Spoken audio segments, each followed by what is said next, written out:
C'est les manches de femmes. Bonjour chers internautes, je m'appelle Privé, votre présentateur sur votre émission Le monde de la couture. Donc aujourd'hui on va présenter des types de manches de femmes que vous pouvez reproduire sur le corsage de base qu'on vous a présenté. Donc si vous continuez à suivre, on va présenter des manches que vous pouvez reproduire et vous pouvez aussi faire chez vous. Donc, comment on les trace? On a dit des manches de femmes. Quelle est la différence entre manche homme et manche femme? Il n'y a pas une grande différence. Seulement que pour les femmes, parfois tu peux avoir des manches qui ont des plis au niveau des épaules. Tu peux avoir des manches qui sont en mode évasé. Et tu peux aussi avoir des manches gonflantes. Donc, il y en a pas mal de sources de manches.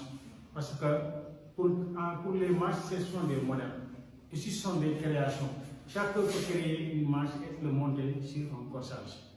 Maintenant, on va présenter quelques modèles de manches. Supposons qu'on va faire une manche simple. On a notre longueur de manche, comme ça. Là, on a notre largeur de manche. Ici, on vient en bas. Et puis on trace.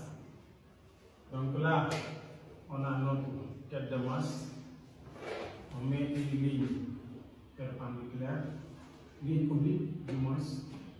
Ok, maintenant, on vient en bas. Ici, on a notre valeur oblique. Ici, on met une pente. Là, on trace comme ça. Ici, ça c'est la ligne de coude. On rentre à 1 cm. Maintenant, on prend notre règle. Comme ça. Et on trace. Donc, pour la forme du manche, ici, on marque le milieu, on prend le perroquet. On va former notre tête de manche comme ça. On tourne le perroquet. Ok, pour tracer en bas. Là, on a notre forme de manche simple qu'on vous a présenté. Maintenant, voici une des manches que vous pouvez faire.